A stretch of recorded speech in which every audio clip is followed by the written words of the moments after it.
grandes cambios globales que requieren de nuestro compromiso, colaboración y empatía, y de aportar con nuevas formas de trabajo para enfrentar los desafíos actuales y futuros. En este contexto, el conocimiento es esencial. Y aquel que se financia con fondos públicos debe ser un bien público, abierto para todas y todos y utilizable por todas y todos. El acceso y reutilización del conocimiento promueve la colaboración, acelera la innovación e incrementa su impacto para beneficio de toda la sociedad. Y desde la Agencia Nacional de Investigación y Desarrollo estamos comprometidos para que esto ocurra. Estos son los principios en que se inspira la política de acceso abierto que busca sentar bases de un nuevo modelo de acceso al conocimiento científico. Para facilitar su implementación en beneficio de toda la comunidad, la Agencia Nacional de Investigación y Desarrollo, la Corporación Cincel y universidades del país, a través de sus bibliotecas universitarias, crean una red nacional de acceso a la información científica, que busca promover el trabajo colaborativo y la articulación entre sus participantes para fortalecer la infraestructura nacional de acceso a la información científica que permita y asegure el acceso abierto al conocimiento científico, potencie las capacidades técnicas instaladas, aumente la visibilidad de los resultados de las investigaciones y entregue servicios de alcance nacional con estándares de calidad mundial. Sé parte de esta red y súmate a esta nueva forma de colaborar.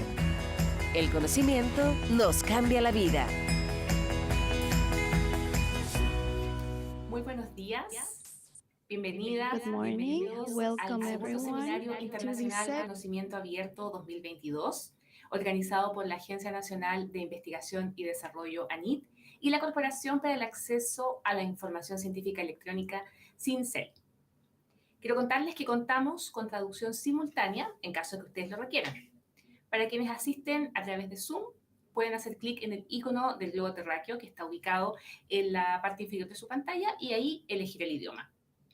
Para quienes nos están siguiendo a través del canal de ANIT en YouTube, pueden ingresar al link de su idioma de preferencia.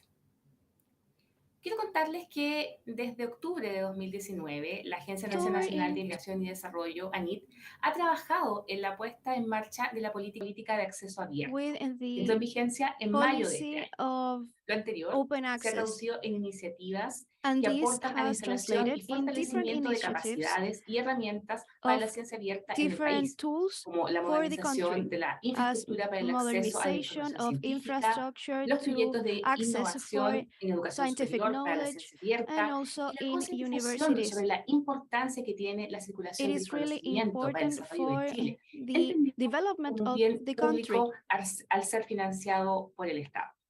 And it must be public En as ese it is contexto, el propósito del Seminario Internacional Conocimiento Abierto 2022 es difundir entre la comunidad científica, tecnológica y vinculada al desarrollo del conocimiento y la innovación, pero también entre la ciudadanía, las últimas tendencias en materia de datos científicos abiertos, discutir nuevas formas de evaluar la actividad científica y entregar visiones sobre la transferencia del conocimiento en la era del acceso abierto. Como agencia, estamos comprometidos respecto a que el conocimiento que se financia con fondos públicos debe ser un bien público, abierto para todas y todos y utilizable por todas y todos. Agradecemos que estén siguiéndonos desde distintos países para disfrutar de esta jornada, con la que esperamos aportar reflexiones, aprendizajes y buena conversación a través de interesantes presentaciones y diálogos con invitadas e invitados de países como Francia, Reino Unido, España, Italia, Países Bajos, Estados Unidos, Argentina y Chile, quienes nos compartirán visiones sobre la acceso y la ciencia abierta. También, por supuesto, queremos agradecer la presencia de las autoridades nacionales que hoy nos acompañan. Y justamente, pensando en ellos, quisiera partir este seminario dejando con ustedes a nuestra ministra de Ciencia, Tecnología, Conocimiento e Innovación, Silvia Díaz, a quien doy la bienvenida. Muy buenos días a todas y todos los asistentes a este segundo Seminario Internacional de Conocimiento Abierto que ha sido organizado por la Agencia Nacional de Investigación y Desarrollo, ANIT, y la Corporación CINCEL.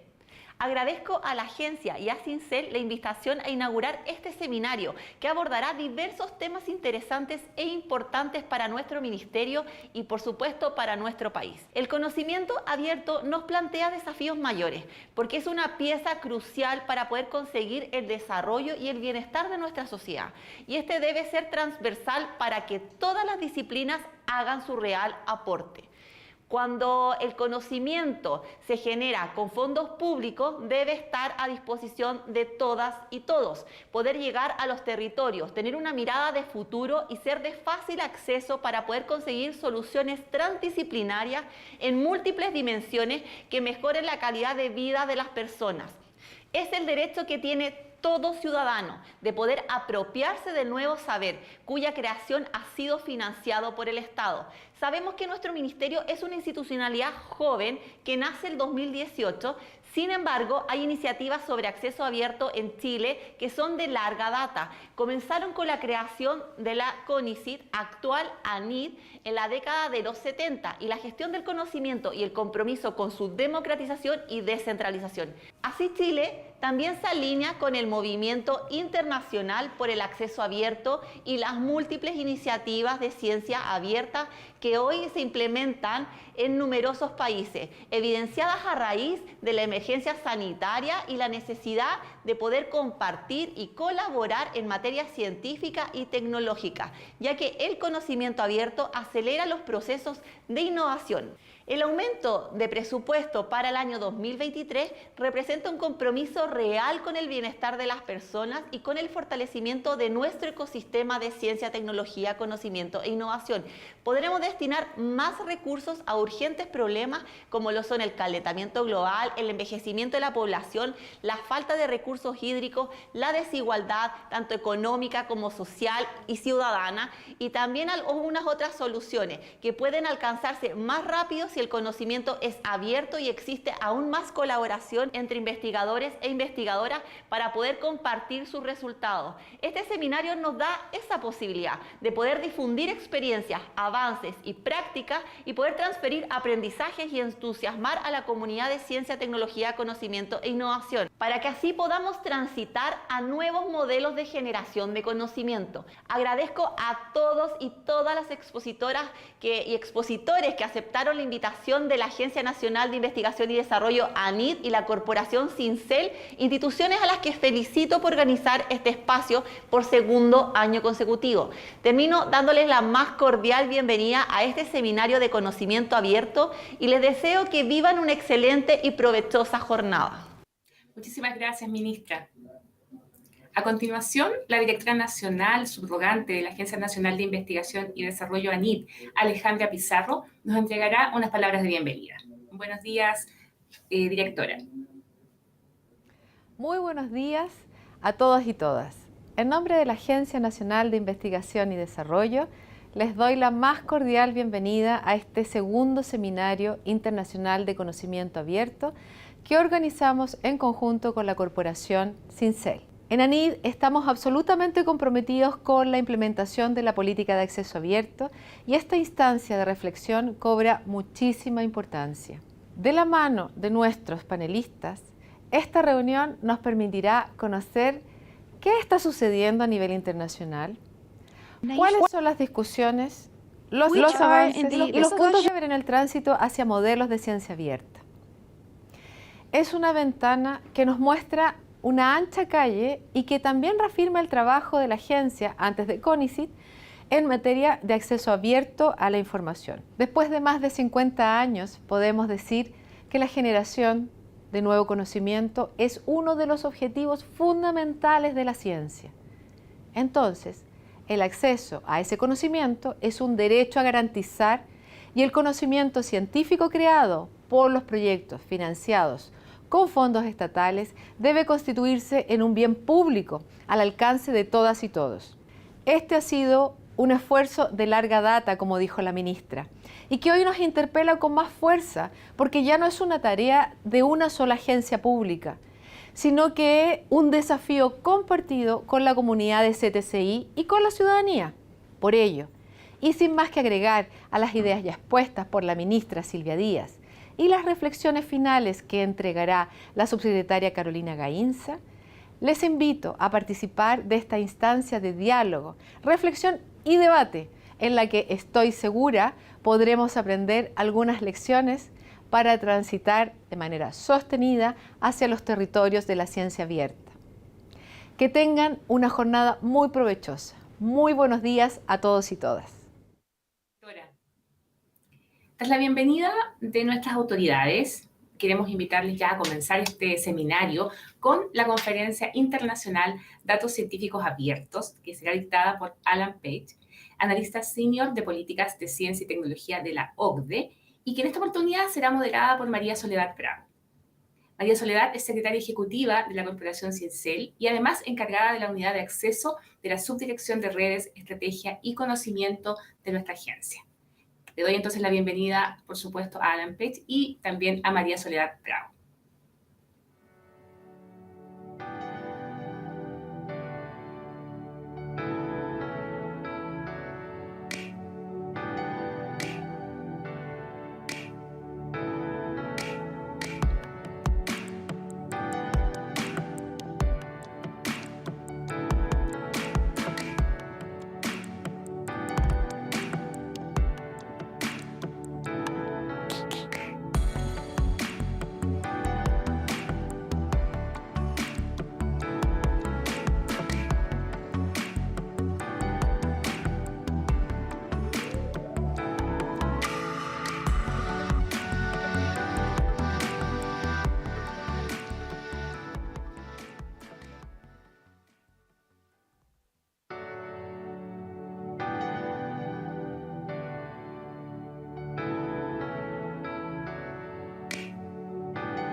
Buenos días a todos y todas. Good morning, everyone. Me corresponde presentar al conferencista I've principal got de the este honor to seminario, introduce the main el speaker doctor of this Alan seminar, Page, Dr. Alan quien Page, abordará el tema de los datos científicos abiertos. address the topic of open scientific data. En la OCDE, el doctor Page dirige el At trabajo the sobre OECD, ciencia Dr. abierta Page y acceso leads a the los work datos, on open science and incluida la access to revisión data, de la recomendación del including the Consejo de la revision OCDE of the sobre el recommendation acceso a of los the datos de Council of investigación OECD on the financiados con fondos access públicos to y la data recomendación del Consejo through sobre la research mejora del funded by acceso y public el research, intercambio de by datos. public funds, and the Dr. Page best tiene un practices to doctorado en exchange física de this partículas de data. la Universidad de Dr. Page Neuchâtel en has a Suiza PhD y un MBA del on Instituto physics Europeo by de Swiss Administración de University Negocios en and an Fontainebleau. MBA on Su trabajo reciente incluye on los business by reportes Fontainebleau. sobre acceso He mejorado has a datos recently worked financiados con on fondos improved públicos para la access ciencia, la to tecnología y la data innovación, funded with public funds on cómo science, hacer que los technology, and datos para la innovation. ciencia He sean also lo más works on abiertos how posible making para abordar los scientific desafíos data as globales open as possible to address y permitir global el challenges, descubrimiento en la era digital, and thus y allowing cómo la new ciencia discoveries in the abierta es digital fundamental para era. He combatir has el worked on COVID-19.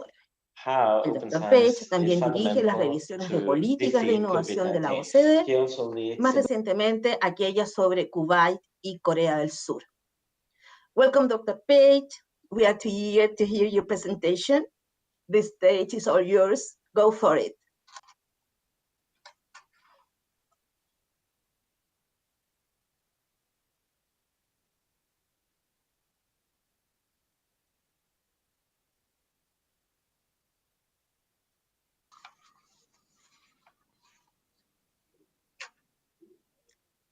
Yes, Dr. Page. Hello.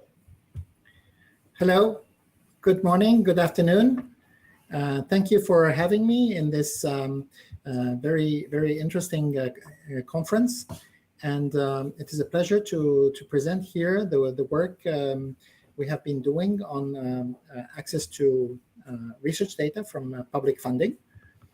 So I will say a few words about the OECD. What is the OECD? And let me see if I can get the slides. So the OECD is a global knowledge sharing organization. We have a mission, which is better policies for better lives. Our vision is to create a stronger, cleaner, and fairer world. Our values are to be objective, to be open, to be bold, pioneering, and ethical. And the means we have, our methodologies are measuring, analysis, and comparison. So it all starts with the numbers, okay? So we start by measuring, analyzing, and comparing. OECD is very well known for its comparable data and statistics database. And we have specific publications. For instance, the OECD Science, Technology, and Industry Scoreboard, which publishes the main statistics, which are also accessible via the OECD Stat website. We're also very well known for other data compilations like the PISA assessment framework, which measures the state of educational systems around the world, and this is the basis of our analysis. Then we look at the vision for the future, and we have very forward-looking publications such as the Innovation Strategy, which has been published in 2010, the Innovation Imperative in 2015, the next production revolution, which has been looking at whatever is Industry 4.0, so artificial intelligence, robotics, quantum computing, etc. And then we have our biannual Science, Technology, and Innovation Outlook. The last version is 2021. We're now working on the 2023 issue, which looks at the main new trends. Today, what we're looking at is the STI trends for transitions, so for the green transition and the digital transition. So if we go into more specifically the subject of this seminar, which is concerning enhanced access to data and open science, we see that the OECD has a number of instruments. So perhaps I will just pause here to say what do we mean by OECD instruments? These are soft law instruments. So OECD recommendations are international legal instruments, which are soft law, so they're not treaties. There is no penalty for a country which would not implement something, but it is a soft law standard. And as you can see here in this list, we have listed the different instruments we have in the data domain. We already started back in 1980 with the recommendation concerning the protection of privacy and transborder flows of personal data. In 2006, there was the first version of the recommendation concerning access to research data from public funding. And this was relatively, quite a new thing at that time. It was quite pioneering because at that time, some people were talking about open access publications, but not very many people were talking about open research data. So this was the first such international instrument. Then there is also instruments about public sector information, then very much more specific recommendations on human biobanks and genetic research databases, digital government strategies, and health data governance. And then here on the right-hand side, you can see the other international initiatives, which were partly also influenced by the OECD's recommendations. So you have the European Commission's recommendation on access and preservation of scientific information. The first version was in 2012, and the update was in 2018. Then in 2000, a bit later in the decade, we started talking about the FAIR principles.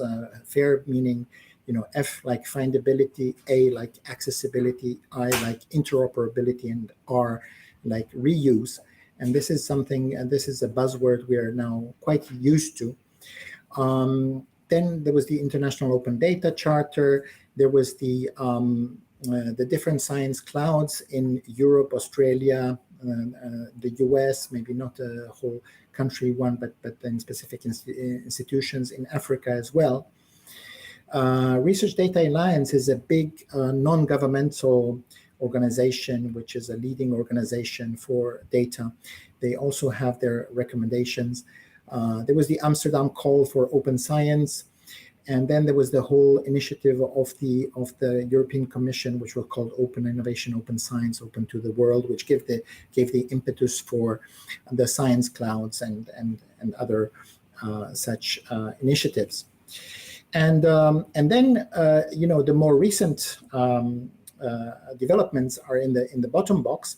So when we started working on this about 5 years ago to say how can we update all this work, we wrote first a policy report about enhanced access to publicly funded data for science, technology, and innovation. And you can find it under this link. And then this work eventually led to the revision of the recommendation of the Council concerning access to research data from public funding in 2021. And this has been now formally approved by the OECD Council.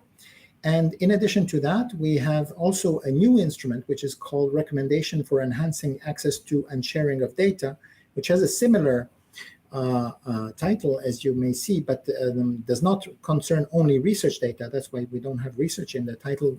It is actually for all data. So this is a broader recommendation, a sort of an umbrella recommendation, which also concerns private data and general government data, not only research data. So these are the new developments which I want to talk about in more detail today. Now, if we start about with the lessons from the pandemic, On January 10, 2020, just a month after the first patient was admitted to a Wuhan hospital, the researchers shared a full genome of the novel coronavirus in open access, which was even ahead of the full publication in The Lancet. This is really very quick, and this has actually helped a lot so that globally, then people were able to start working on it, start looking for efficient tests, start looking for vaccines and for cures, okay? And this is a key piece of data, and this was a big step forward compared to, for instance, the previous big pandemic of the SARS epidemic, where it took about 3 months to publish the full genome. So this is very encouraging, right? However, not all is that positive. There was also a virus, RATG13, which might have also given some information, which was discovered in a bat cave in Hunan, which is 96% similar to SARS-CoV-2. And these data, unfortunately, are inaccessible. They are no longer accessible. We also know that artificial intelligence was supposed to help a lot in the COVID epidemic, and that it was actually used to scan CT scans and protein prediction models and so on. However, they had to report. For instance, in the US, they needed to report to the Food and Drug Administration each time they wanted to retrain their deep learning algorithms. And these kinds of barriers actually slowed down the research. And that's also part of the reason why we would have expected more from the artificial intelligence, and we were not able to get as much value from artificial intelligence as we could have if the data was more available. Now, let's first take a step back and say, okay, let's try to define open science. Okay, now there's no formal definition of open science, but at the OECD we refer to open science as the efforts by researchers, governments, research funding agencies, or the scientific community itself to make the primary outputs of publicly funded research results, publications, and the research data publicly accessible in a digital format with no or minimal restriction as a mean for accelerating research. Open access is understood as unrestricted online access to scientific articles. And open data is data access and sharing agreements where data can be accessed and shared, and data can be reused by anyone without any technical or legal restrictions, and free of charge to the greatest extent possible. Of course, this is the aim, but it is not always possible because clearly there are some costs, and we will talk about that, how these costs can be covered. Now, open access to journals, it has quite a long history. First, since the 17th century, we had the creation of the first scientific journals and publication of scientific results, but of course, which were not open access, which were paid access.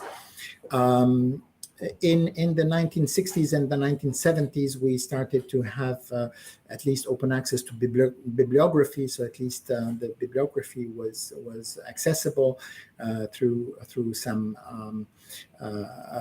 databases such as the Educational Resources Information Center and PubMed, which was called Medline before. In 2002 already, there was an initiative which was called the Budapest Open Access Initiative, which called for making scientific publications open as an unprecedented public good. And since 2005, we see a strong growth of open access policies. Here you can see the curves of the number of policies per research organization, and you can see a strong growth since 2005. and the kind of stabilization right now, because most of the institutions already have open access policies. That is not to say that everything is open access, but at least some policies exist. Open data is much more recent, okay? So we started in 1957 with World Data Center, where it was a pioneering initiative in data sharing by the International Council of Science. 1990 was the birth of the World Wide Web. We mentioned this because it was at the origins, it was actually for exchanging scientific data. We tend to forget it today. We take the internet as granted that, you know, it is for e-commerce and having fun and social networks, but it started as data exchange in research. Then we had the GenBank, Genetic Research Database. As I mentioned already, 2006, we had the OECD recommendation, which was the first international legal instrument about that. Then we had the European Commission's recommendations, statistics, which says that in 2015, at least 86% of the repositories provide at least part of the data under open access. 2016, we had the launch of the European Open Science Cloud. The same year, we also had the FAIR data principles.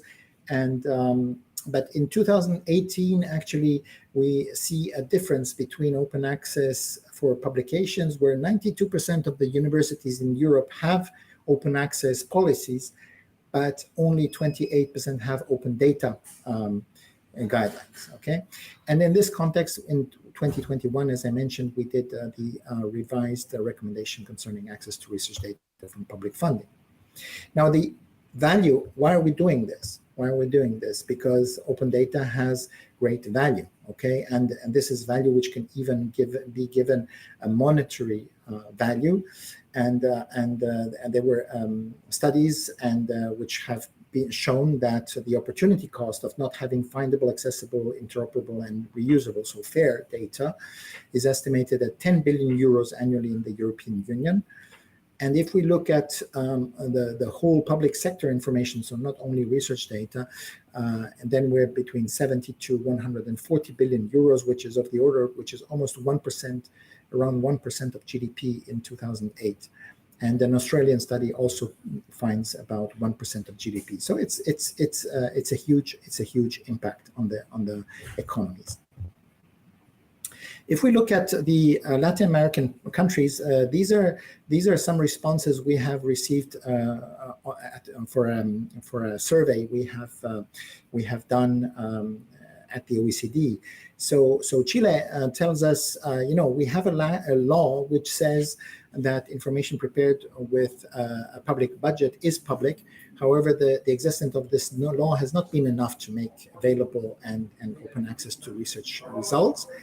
And ANIT, your institution, which kindly invited me, disseminated the first national proposal for open access policy to scientific information in 2020, and this has been now in force since May this year, which is a very good situation, and it has been progressively incorporated into the approximately 50 calls and tenders which are currently happening in Chile. In Brazil, Brazil tells us that the general data sharing framework is well established. However, they do not have specific policies on research data sharing, and they still need to be developed, okay? And there is no consensus among the main stakeholders, mainly the scientific community, on how far these policies should advance. So we have an evolving situation in Brazil. And in Costa Rica, who is an OECD member for one of the latest entered OECD members, they say that at the national level, there is no infrastructure nor policies that regulate or incentivize sharing data, and that at institutional level, there are some first steps in the public universities.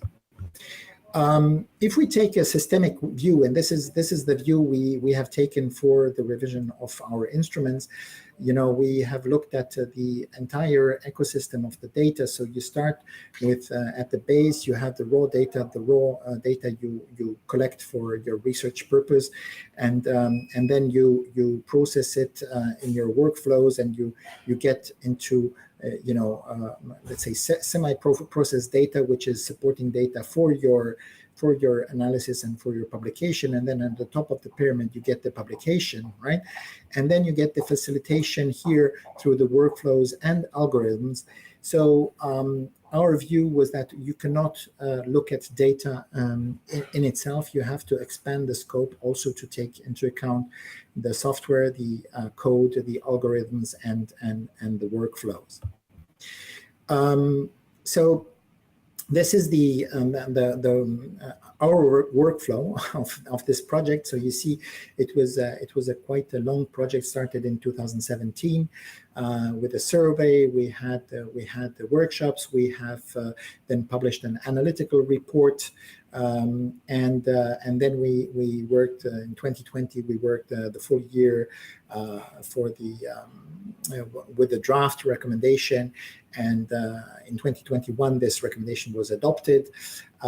We then continued doing workshops to see how this can be actually implemented in specific disciplines, so marine data, health data, and climate change.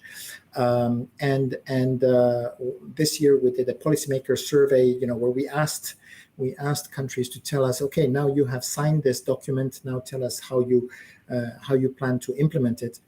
And they came back with a very rich answers, and which we're analyzing right now. And our next step is to develop an online toolkit to say, okay, how should this actually be implemented in national policies? Okay. So what does the recommendation say? We have 7 pillars to the recommendation. The first pillar is data governance for trust. Okay. Saying that, okay, we need to open data as much as possible, but it can and should remain at least partially closed if there is a good reason. If there is a good reason, if we have issues like privacy, like national security, or protection of legitimate private and public interests, then of course you cannot open the data.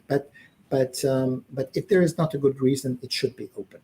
Then you have the technical standards and practices. This is about the FAIR principles, about findable, accessible, interoperable, reusable data. Data should be machine readable, etc. A third pillar is very important, is about incentives and rewards. We found out that this is one of the very key behavioral aspects, because researchers, they're usually incentivized and rewarded for publishing papers, not for opening their data sets, right? So we need to work on these incentives and rewards to make sure that there is actually the right incentives for researchers to do what we want them to do. And also no disincentives. So there could be also disincentives for opening data sets, right? Because they can lose the exclusivity on their own data and so on. These are issues which we need to address. Then you have responsibility, ownership, and stewardship. You have to respect the intellectual property, and especially if you have cooperation with the private sector. These are things which we need to take into account. Sustainable infrastructures, it is nice to say, okay, let us have data should be open, and it should be for free. This is the objective. We want data to be for free for the researchers, so that they can freely use it and so on. But somebody has to pay, right? So the question is, what are the financing models, and how do we cover the costs? And especially if those data sets need to be maintained for a long period of time, this is a key issue. Then we have the human capital issue. Okay, do we have the right skills? Do the researchers have the right skills for data management? It's not necessarily always the case. This is not their main job, and sometimes they do not have the right skill sets for curating and maintaining data sets. So we need to work with the researchers. We also need to have the data stewards, which have the right training. We also need to incentivize research software engineers and computer scientists to pursue career paths which might not be very attractive within academia. This is also a very big concern. And finally, and last but not least, we need the international cooperation for access to research data. And this is very important because, especially when we're talking about the sensitive data, I mentioned about the COVID data, and there are other sensitive data sets, which perhaps, the countries will set up specific setups for researchers. These data sets which are restricted access, which are controlled access, where you cannot open it just to the general public. You need to protect those data sets because perhaps there is a privacy issue or there may be other interests which needs to be protected. So you need to set up a whole process of certifying. Some people talk about the 5 safes framework, so safe projects with safe people, in safe environments, and so on and so forth. But usually these kinds of setups work within one country, but they do not work across borders. And even, for instance, within the European Union, where European Union is integrated in many aspects, but there are some data sets which even those countries do not share among them. So this is also a very important aspect here. And as I said, also we expanded the scope. The scope now covers research data, metadata, algorithm, workflows, models, and software, including code. This is very important. So we're not only talking about data. So if we go into more detail now for each of these pillars, the first pillar we mentioned is data governance for trust, right? So the text, this is an abridged text. The full text is on the website.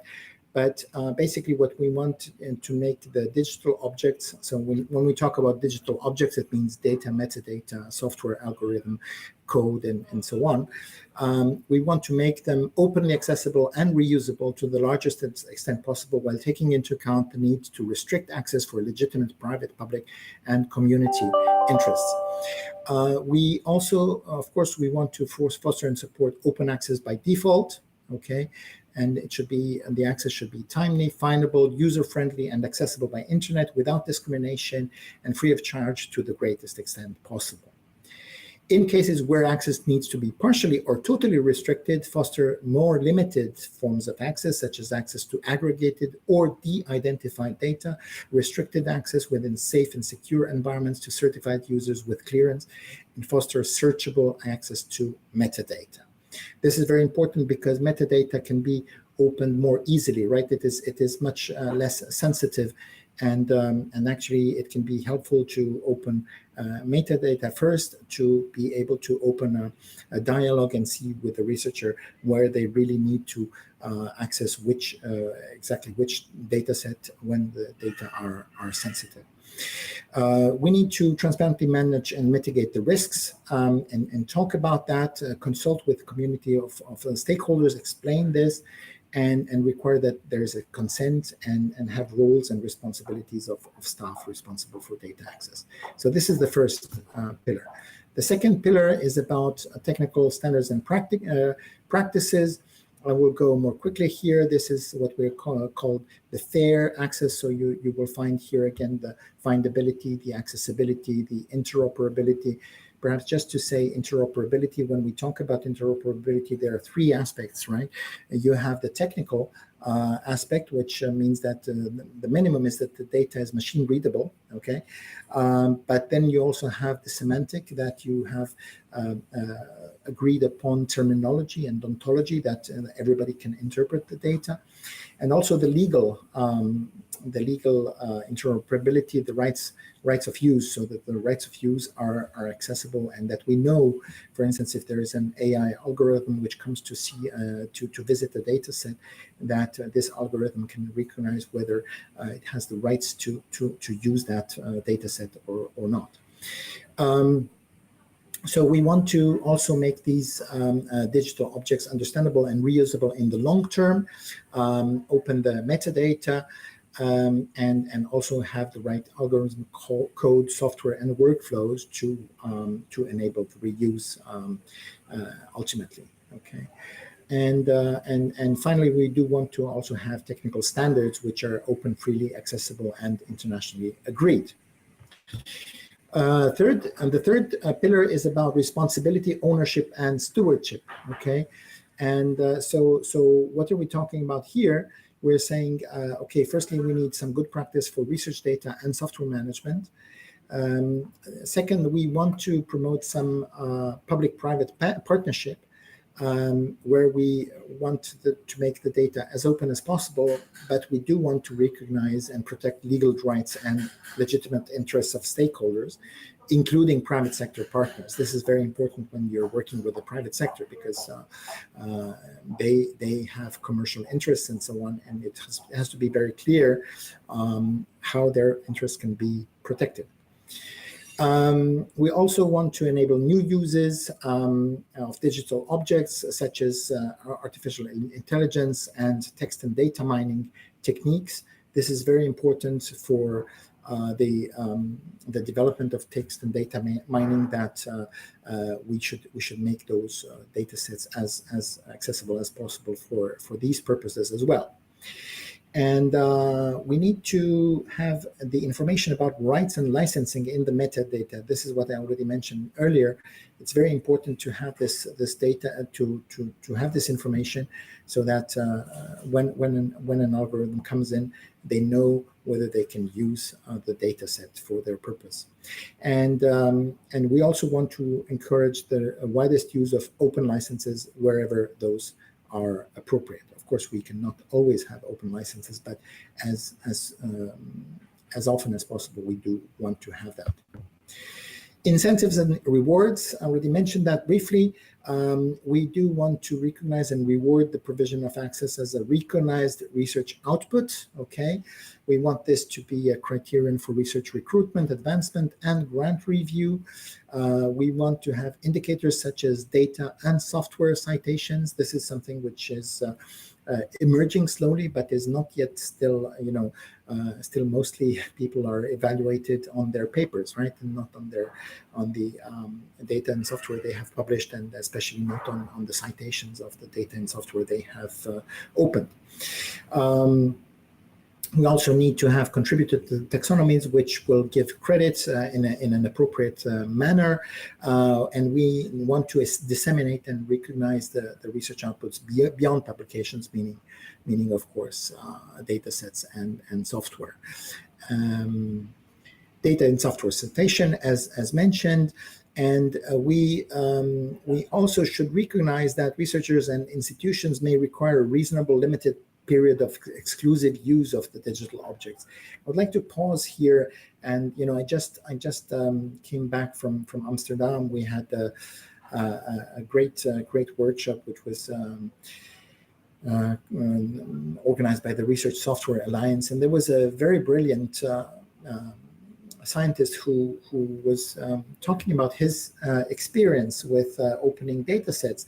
And it was really a breakthrough discovery. It was something he submitted to Nature, and then just to do the right thing, he, when he put the preprint on archive, he simultaneously opened his data set, and it was clearly his data set. And but Nature takes about 3 months to approve a paper. So what happened, of course, then is that some other scientists just jumped on his data, and they used his data and published in a lesser known journal, but were able to publish quicker than he did his original paper in Nature. which then got some press coverage and so on.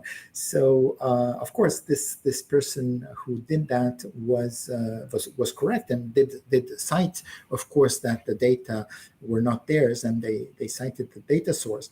But the fact is, is that they got the first to get an official publication, and then they got the press coverage.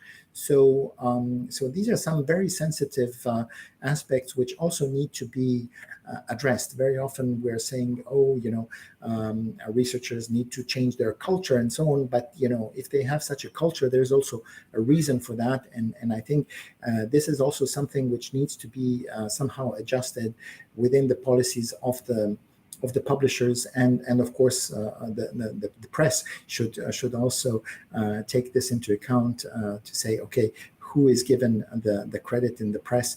It should be the first person who has actually put the data up, not necessarily the first one who has published the paper. And then we also need unique digital identifiers. If we go on to the sustainable infrastructures, as I mentioned, you need to have these sustainable infrastructures. Very often we would like to preserve the data sets for a long period of time, especially if they're high value data sets. And but of course that costs a lot of money, right? Even though storage of data becomes cheaper every day, but when you have backed up storage and so on, it is not that cheap. And therefore you need to do some prioritization of the digital objects which you're going to store for the short, medium, or long term. And you need to have, of course, a better interoperability among global research infrastructures, and you need to safeguard the high value data sets in the long term, and the other ones will be only medium term or short term. Okay, and you need to match, of course, the timeline of the financing with the needs of preservation. This is very often a problem, because you will have typically a research project has a lifespan of maybe a couple of years or maybe up to 5 years, but then after that, how do you finance the safeguarding of the data for the future if somebody else wants to reuse the data afterwards? That is not always evident. Okay, and then there is also the possibility to leverage private investment here, but of course what we do want is that we avoid vendor lock-in and ensure the data portability, and this is also an issue we need to address. Human capital, I already briefly mentioned. We need to formulate some strategies to have the necessary skills. You need the basic competence among all researchers and students. You need to have dedicated data managers, stewards, and research software engineers. But you also need, researchers, computer scientists with advanced PhD level data-intensive research and data science skills. And we also need to train the policymakers. The policymakers need to also understand data better. We need to support lifelong learning through open educational resources, ensure inclusivity and diversity, and raise awareness about bias and mitigate bias in data sets. This is a big issue, of course, in artificial intelligence. We know that biases can be in the data sets which are used to train artificial intelligence, and we have to try to prevent such and mitigate such biases. And finally, we need to have attractive career paths for data scientists and research software engineers. As I already mentioned, it's not always easy to attract them and to keep them within the research realm, because we all know that these kinds of talents are very, very demanded in the private sector and can have very attractive career prospects in other environments. And finally, as I mentioned, the international cooperation for access to research data is something which is very important, and we need, especially for the sensitive data, I would make just very quickly talk about the number 4 here in this slide, that we need to have the interoperability of legal and ethical frameworks, and we need to work towards internationally compatible procedures for determining the degree of sensitivity of data, establishing criteria and protocols for the certification of institutions and researchers, and establishing technological standards and approaches for secure remote access to such data sets. This is very important, and I think we can get there. And this is, if we want to boost, for instance, for the next pandemic, if we want that in the next pandemic, for instance, artificial intelligence comes up very quickly with a vaccine that we don't need to wait for 2 years or something like that. We would need to have much better, much more fluid access to data sets. While we, of course, want to protect the privacy, so it's not about opening up the data sets to everyone. Of course, medical records are very sensitive. We cannot open them to the general public, but we have to create some procedures which will allow the researchers to work, or at least there are some federated learning approaches where at least the algorithms are allowed to visit the data and be trained and go back with their training capacities, not necessarily with the data which needs to be protected. A few examples for the end now. You have the European Strategy for Data, which has been adopted in 2020, Data Governance Act, the Data Act, and the European Common Data Spaces. What does it do? The benefits are very varied. These are some examples about what can actually be doing if you open up the data according to the European Data Act.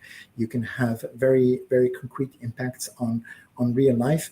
But I will skip this to just say something about the European Open Science Cloud, where the idea is to interconnect the different scientific data servers. So when we're talking about the Open Science Cloud, we're not talking about new servers, we're not talking about new infrastructures, we're talking about interconnecting the existing infrastructures and make things searchable and findable, and interconnecting everything together so that the researchers can actually work and find their way around.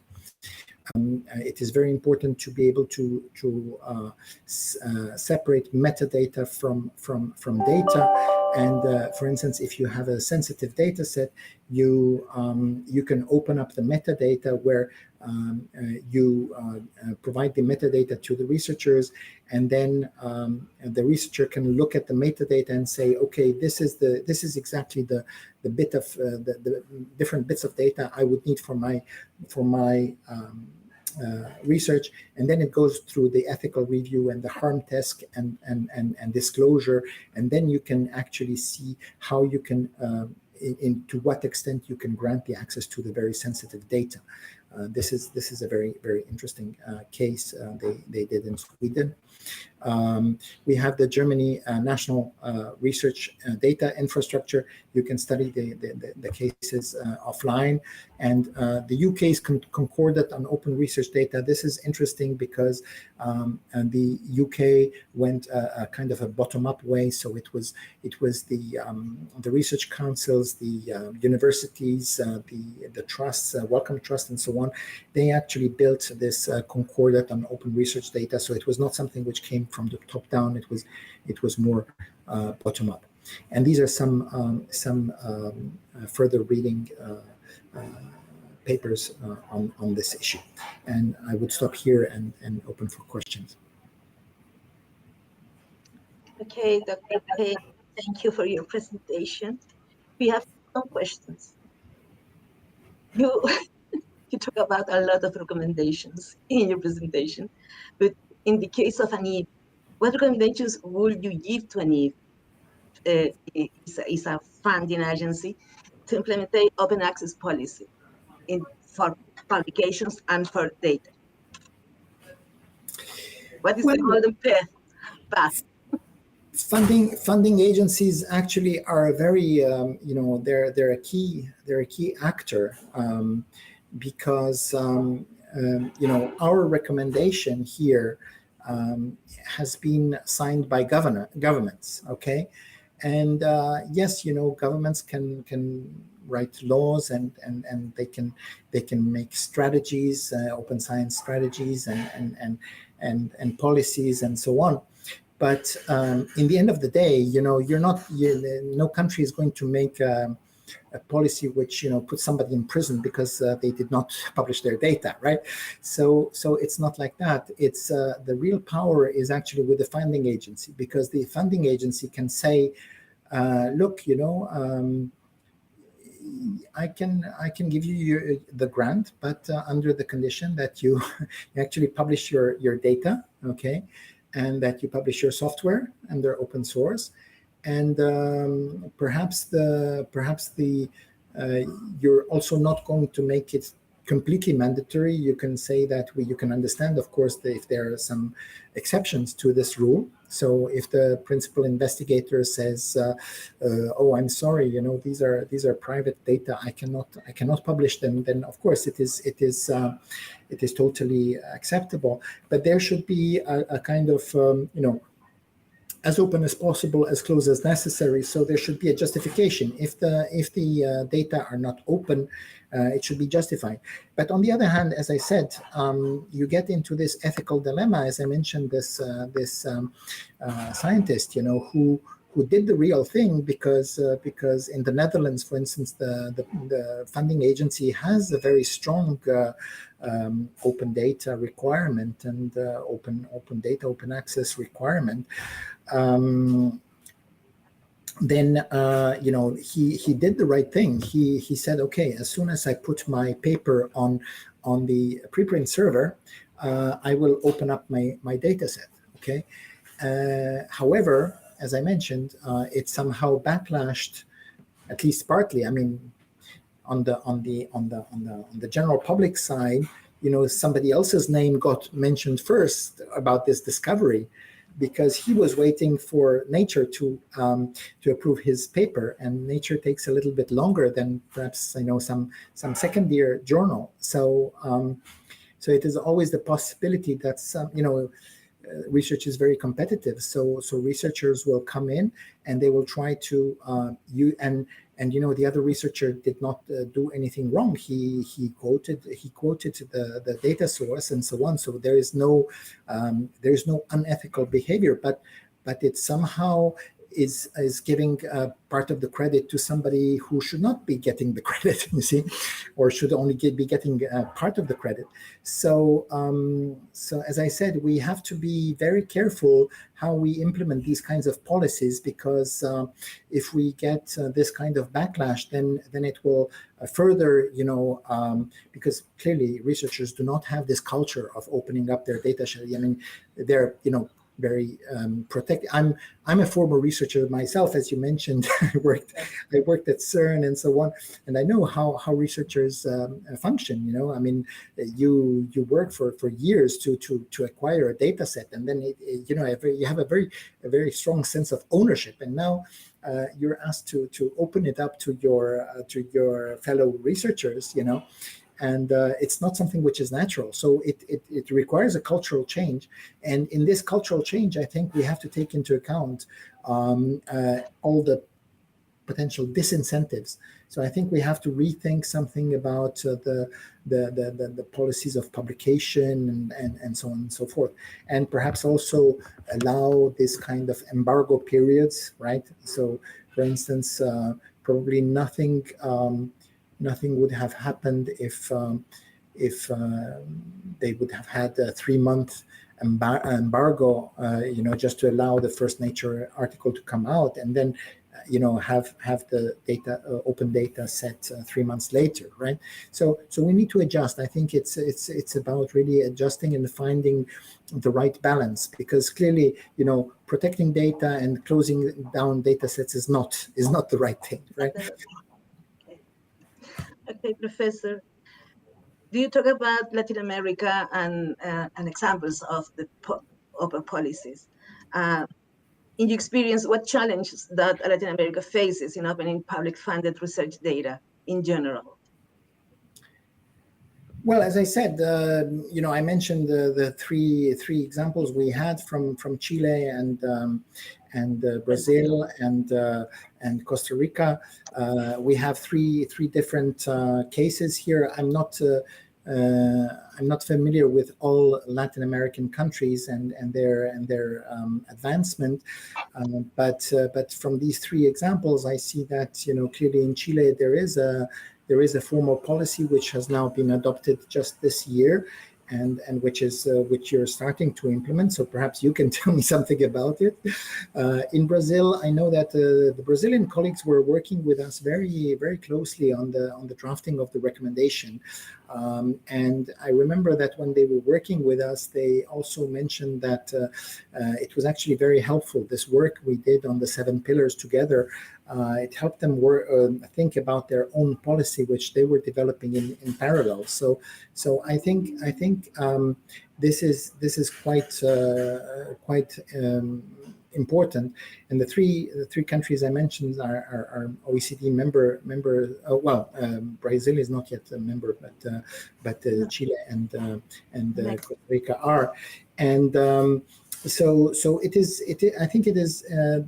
The OECD recommendation can give a kind of guideline, and it's also for OECD countries, also for European and North America and so on. The 7 pillars we're talking about, many of these things have not yet been implemented in even the most advanced, European or North American or Asian countries. So I think it can give a good framework for also for Latin American countries to follow. Okay, thank you. The last question. Nevertheless, the case of you cited in Netherlands. What recommendations or what do you say to members of the Chilean scientific community who are skeptical or fearful to sharing their data?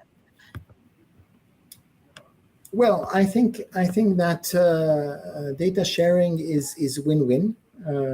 Should be win-win. Should be win-win.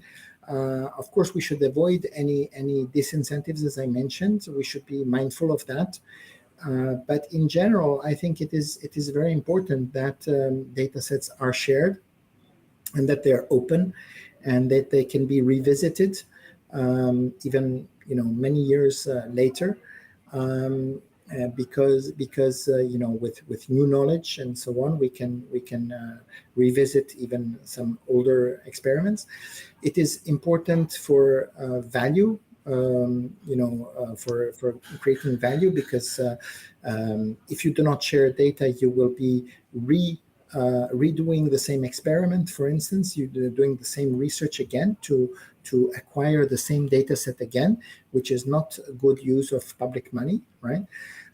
It is better to revisit a data set and then to say, okay, what incrementally I want to do? Maybe I have a new idea now, but not starting from zero, right? Starting from a data set which already exists from a given base, and to say, okay, how do I want to build on this rather than starting something new?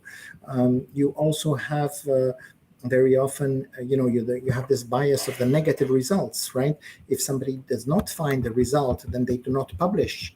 And then there is no trace of it, and there can be other researchers who are asking again some other funding agencies to fund the same research, and who will also end up in a blind alley.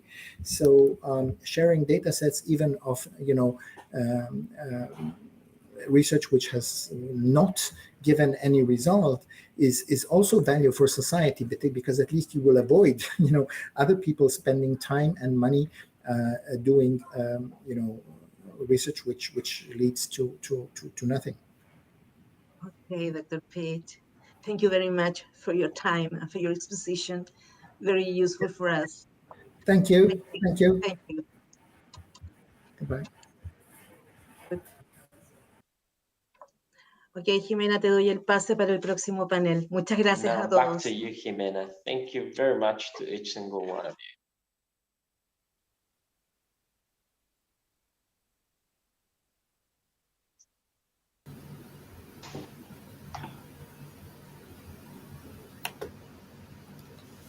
Muchísimas gracias, Soledad Bravo, por la moderación de este espacio y, por supuesto, Thank you al very doctor Alan much, Page Mrs. por su Soledad interesante Bravo, and of exposición course, sobre la Dr. tendencia Alan de Page datos for his científicos very abiertos interesting a nivel presentation on the mundial. trend of open Tal como scientific Soledad data nos anunciaba, at a global para level. continuar, Just vamos as a Soledad iniciar was telling el us, primer panel we de will now este begin seminario, with our first panel this Transferencia morning, del which is conocimiento en titled la era de la Knowledge información. Transfer in the Era Será of moderado por la subdirectora de This will redes be y estrategia moderated de by the Subdirector of Internet, Network Strategy and Knowledge of ANIT, Patricia Muñoz. Patricia es Let me bibliotecaria tell you that y Patricia Muñoz is doctorada en la Universidad has a Católica, master's degree especialista on en gestión de información Bible, científica on y tecnológica. library science, and she's an Asimismo, es líder expert on internacional en scientific accesibilidad, knowledge transfer. She has worked on projects related to accessibility and visibility of scientific works, impacts, and outcomes. Her main lines of research are access to to scientific data, monitoring of scientific work, data policy management, and scientific knowledge. She has wide experience on promoting tools for technological and scientific work. She's also the head, the president of the Transferencia Agency. She's now leading open access strategies. She's part of many international networks. She participates at CODATA and she participates at the Cielo Executive Council.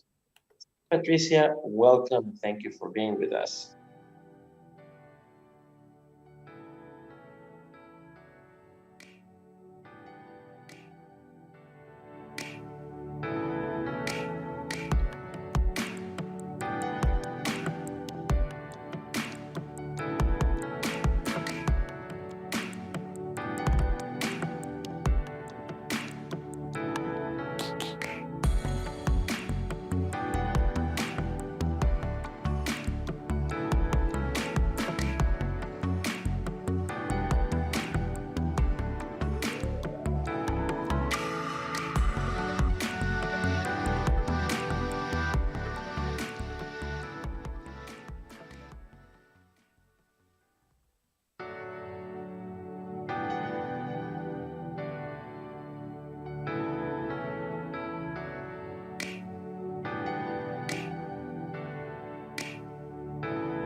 Hola, buenos días a todas y a todos. Para nosotros es un honor Hello, good contar con este morning. panel To de us, it's an expertos honor y to lo be que here yo haré with con you at ellos this panel of mediante la experts, conversación and I'll es que moderate the haremos unos conversation. desarrollos uno a What uno we'll y luego now, cada uno what we expondrá will do now para is así poder actually responder y contarnos introducing su each one of experiencia. them. Then each one of them will have Para time comenzar, to tell us about their el titular experiences. es Raúl Let Aguilera, me start quien es introducing miembro de la our línea first de panelist, ataque Raúl de transformación Aguilera, who is digital a y member conocimiento of abierto de la the red.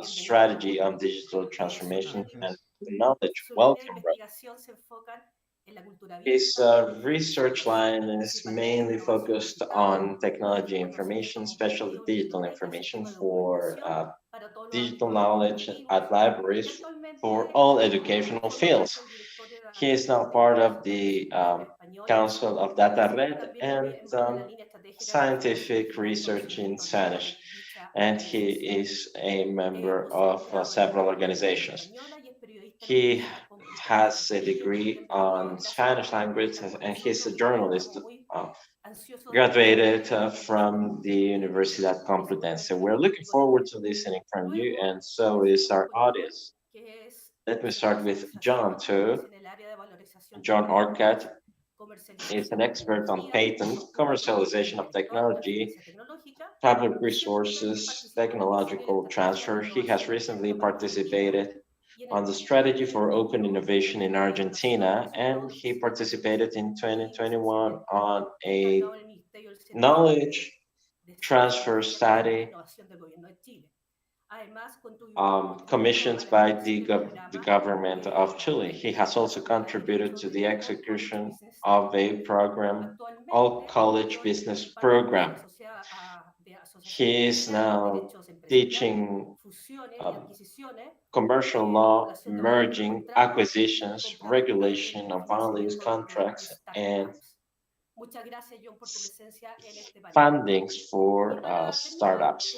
Thank you very su much, breve John, aporte, for joining Alexandra us today. Pachigotti, And directora de Alexandra Transferencia de Pachigotti, who Conocimiento is the y Director of Knowledge Protección de Transfer and Propiedad Head Intelectual y of Conocimiento de la Protection Ciencia de la of Universidad de Bolonia, Italia. Intellectual Property of the Actualmente University of lleva más de Cologne, 25 años Italy. trabajando en She esta has been institución. working for over 25 Fue years in profesora that de investigación de institution. la Unión She Europea, has been an advisor programas de for the financiación European por Union. She investigación. has been a Desde manager of 2017 programs trabaja funded con la by Universidad by the Europea European Union. como evaluadora experta y también como She experta has en la been a technical evaluator de at innovación. several Con European nosotros y institutions. So thank you very deseamos much, recibir un Alexandra. excelente panel. We Simplemente wish vamos a tener this muchas preguntas al channel finalizar esta ronda de is presentaciones. Y extraordinary. ahora Probably we comenzamos will con have many Raúl. Bienvenido, questions Raúl. for this panel. Let me start with Raul. Well, thank you very much. Let me thank Anit for the invitation to be here with you. Being here with you at this conference is quite useful so that we can know what is being done in different countries and what the main trends we need to keep an eye on are. I work at the Carlos III University in Madrid, and I work at our library unit. Truth be told, many things have actually happened during the last years, and the world is actually evolving very quickly. Now, I will present to you some of the main projects and works we've been actually fully dedicated to. I hope you can see my presentation. Well, thank you. There it is. So what's the network of university and scientific libraries of Spain? It is made up of 76 universities, 50 public and 26 private ones, being members of the CRUE, which is the Conference of Rectors of Spanish Universities. We've got a permanent commission and work groups. There's one work group, I'm sorry, which is focusing on repositories. Every now and then we do have a strategic plan. Our current strategic plan will come to an end next year, and according to the strategic plan, we established several work groups addressing several lines of work. You will have access to these presentations. Of course, if you want to see something in more detail. Now, what's our strategic plan like? As you can see here, we do have 4 work lines, or one on shared access and digital transformation and open knowledge, people and talent, and we do have a 4th line on the 2030 agenda. What's line 1 all about? Well, it's about following up, it's about performing the follow-up of transformative agreements and actually making sure that the current agreements are respected. When it comes to analysis of open science and methodologies of assessment, you can see here that on our 2nd line, we work on getting to know the status, the state of the state of the art of open science at different Spanish universities. I will now tell you what our main focuses have been. And I will tell you about how our efforts have actually yielded outcomes. I will let you know where our repositories are so that you can visit them if you want to. We've been working on 4 surveys, one on getting to know the state of the art of the current state of open science in Spain. We've got another survey to measure open access at several Spanish universities. We've been working on a report. The last one was published in 2016. And our goal is to have those reports published every 2 years. We've been actually following some transformative outcomes, but unlike like one, we are looking forward to analyzing how some universities are going beyond the norms.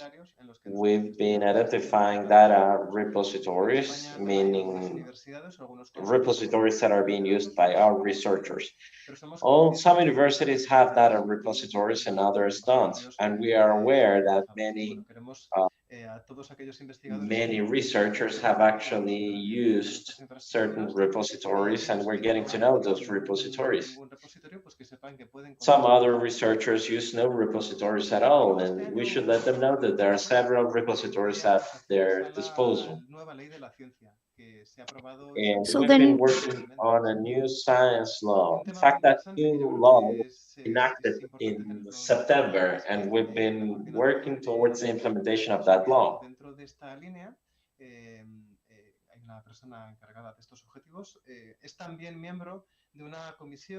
Let me know, or I'll let you know that some people we work with are members of a consistorial commission who are quite renowned in the implementation of these guidelines and acts.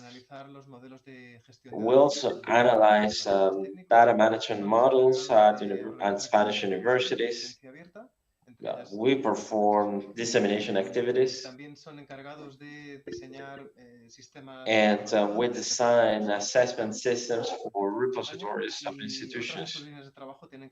And some of our work lines have to do with metrics and repository statistics.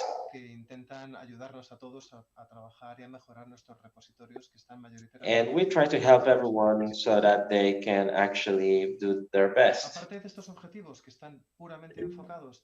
We are just focused on open access, but we also have other objectives that are also important. One of those are, for example, the digital information. This is part of our objectives with our group of repositories. For instance, we have to analyze how to preserve the thesis and so on. they should be published openly in Spain, and also analyze the different technologies that are emerging in our country.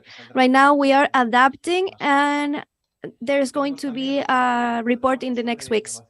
Also, we have different competencies and training on digital skills. We are boosting these repositories, and there are 2 lines with digital competitions for pre-graduate and postgraduate. And then lastly, we have intellectual property. We have 2 dimensions here, especially this year. One is the objective of something that's quite new in the whole of Europe, and it's about the regulation of intellectual property, and also the analyzation of the possible implementation of a controlled digital lending. So that's what we have been doing in the universities in Spain. Thank you.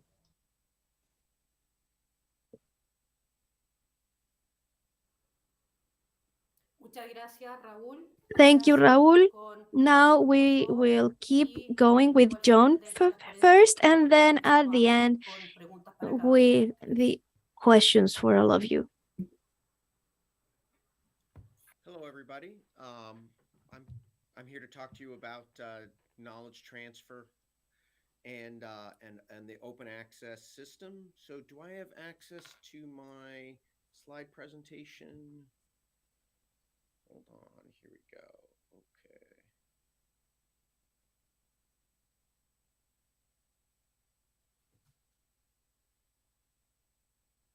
In a second.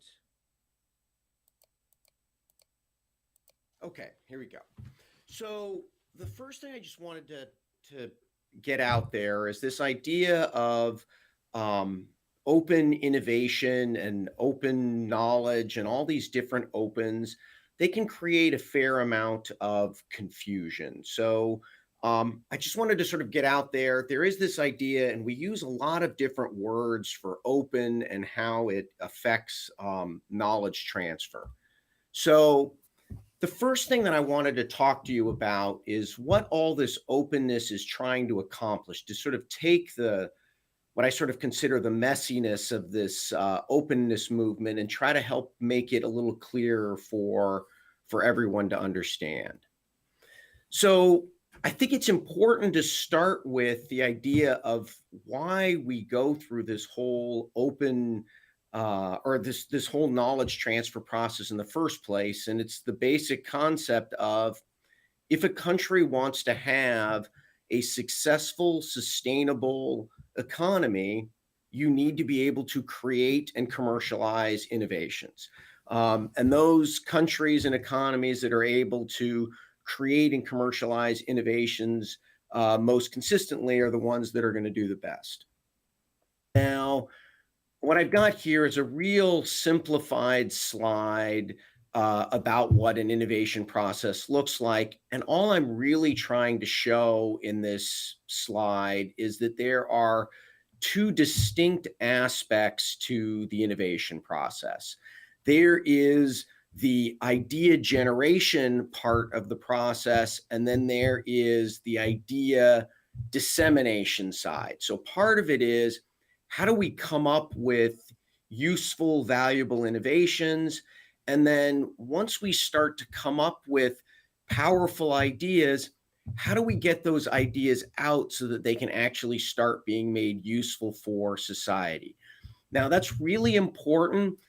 And one of the reasons why I started this whole thing was with the slide that had all those different words relating to open, is that the open movement deals with both sides of these equations, but we have to always really understand what we're talking about. And it's really easy to just start talking about, open science, and it's not always clear, well, is that person talking about using more open techniques to encourage the creation of more ideas, or are we talking about using open techniques in order to disseminate the ideas? because they create very different dynamics. Now, what I'm going to be talking to you about then is both inbound open innovation. So it's the idea that I'm going to be using cooperative techniques in order to increase the number of ideas that I'm generating. And then at the other end, I'm going to talk about outbound open innovation, which is I'm going to use cooperative techniques in order to disseminate my knowledge better.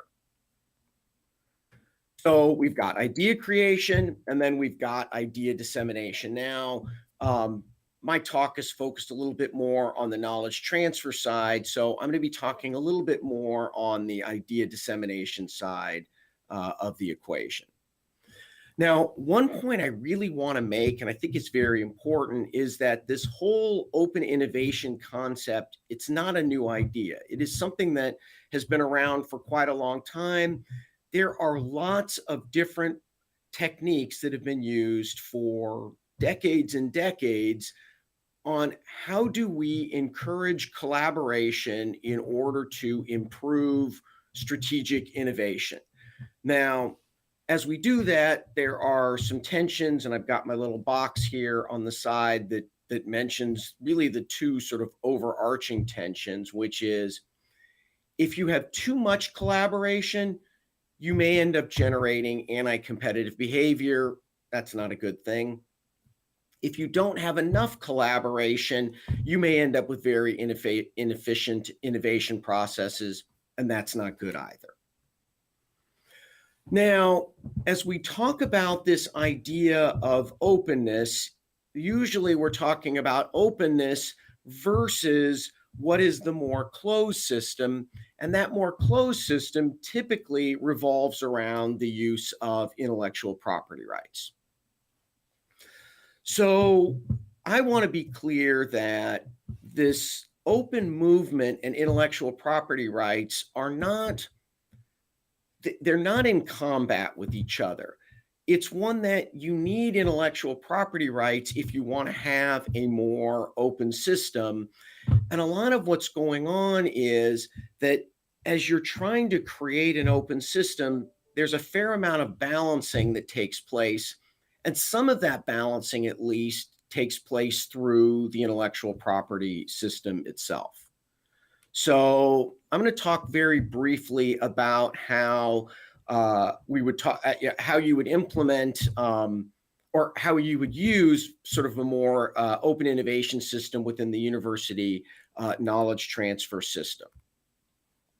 Now, more collaboration means that it's going to be more difficult for us to identify who are the valuable contributors in a particular project, and then how do we properly incentivize them for their roles in the project.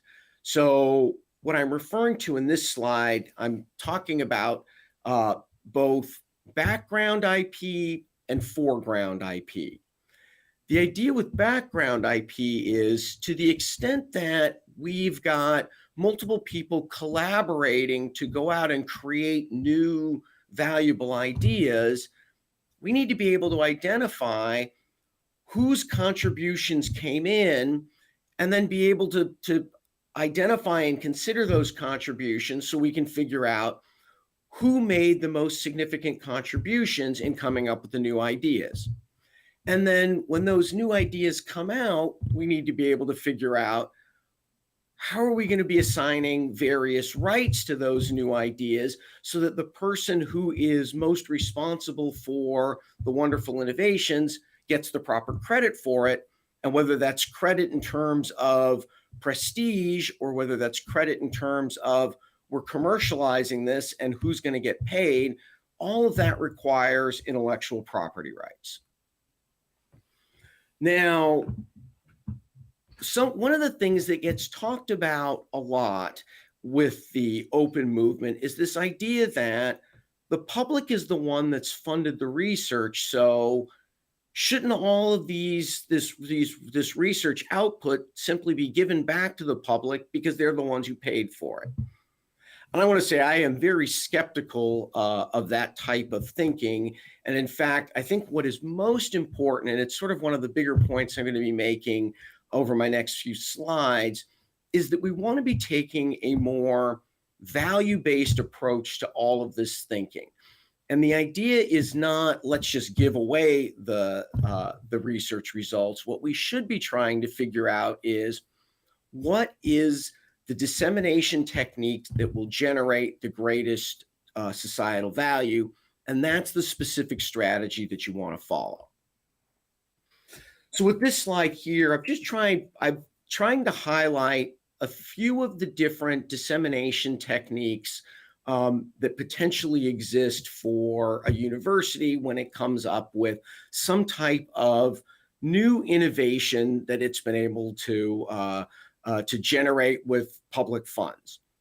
Sometimes the best strategy is simply to give away the research freely. Sometimes the best strategy is to protect the ideas and commercially exploit them very aggressively. Sometimes it's a combination approach where you're both protecting aggressively and exploiting your research, while at the same time publishing some of your research freely. Sometimes you're going to be using very collaborative distribution tools. And so one that I've got in my slide there, a reference to patent pools. And I know in the United States, there's been a recent effort by some of the top universities to come up with some more collaborative, interesting techniques surrounding patent pools as a way to distribute the information. And then this last one I think is very important to consider, where it's this idea of, I'm going to use the intellectual property system as my primary tool for distribution, but I'm kind of close to giving away the research freely. So I protect my ideas, but then I license them out at a very low cost, and I license them out very easily, probably through some sort of standardized licensing programs where it is technically I'm commercializing through a protective system, but I'm giving it away quite easily, quite freely. The negotiations go fast, and it's sort of it is a step process where the idea is we're giving it away, but we're using the mechanisms that we hopefully want to evolve to, where we're developing very commercially successful technology that requires a more protective strategy. The key in all of this is being able to develop sufficient valuation skills so that when the person who's making these various decisions is making these decisions in a consistent, thoughtful, robust manner, as opposed to making these decisions based on buzzwords and techniques that are, not techniques, but fads, things that are popular today because they're just getting a lot of talk. So I have a few very concrete suggestions here. Suggestion number one is to be very careful about how you message your open innovation movement. One of my big concerns is that researchers in particular are not knowledge transfer experts. And the talk around the open innovation movement can be very confusing for those researchers, and it can cause them to engage in suboptimal behavior. So for example, they may give away research that would have been better served for the public to be protected and commercialized. And if you give it away before you start your protection process, you can run into problems. You may also run into problems where researchers start to use technology that is open access technology, and that by building their technology off of this open access technology, it may limit the commercial abilities of whatever they generate. That can also be problematic. Second, I think it's important to recognize the breadth of your knowledge transfer strategies. This is not a one-size-fits-all scenario. There are different strategies, and those different strategies should be used based on whichever ones generate the best value. As I've got a star here, the key is choosing the strategy that generates the best value. And then last, I think it's really important to recognize the complexity of an effective knowledge transfer system. There are certain countries that have very evolved, very advanced knowledge transfer systems, and then there are countries that have less evolved systems. It's dangerous for countries that have less evolved systems to immediately try to implement the same policies and procedures as the most advanced systems. That's frequently a very unsuccessful strategy. And instead, what you have to do is take a more evolutionary approach of you need to slowly build up your system frequently. And that requires taking lots of steps. And that's like, for example, one of the reasons why I was talking about here, that last idea of using IP protection, but distributing the research almost freely. That is a step that you take to build out your system, even though what I'm really doing is I'm almost giving away my IP for free in that system. And then finally, I have to admit for this conference, I might be a little bit of a different speaker. I'm skeptical when we start using too many buzzwords and convenient phrases. So on my last slide here, the last point I want to make, I'm skeptical of trying to build a system around a concept of as open as possible, as closed as necessary. Now, I think the idea is wonderful. I think that's an idea that is very hard to execute because there's just not enough sort of boundaries and rules surrounding that concept. I believe in having a system where there is sort of more justifiable rules and procedures that we can follow. So I would take that sort of original phrase and I would phrase it as something like, I think the better approach is to pursue the knowledge transfer strategy that generates the most value. And then when we're talking about what generates the most value, the value doesn't need to just be your licensing revenues. And frankly, there are a lot of other things that typically would be that I'd want to be taking into consideration.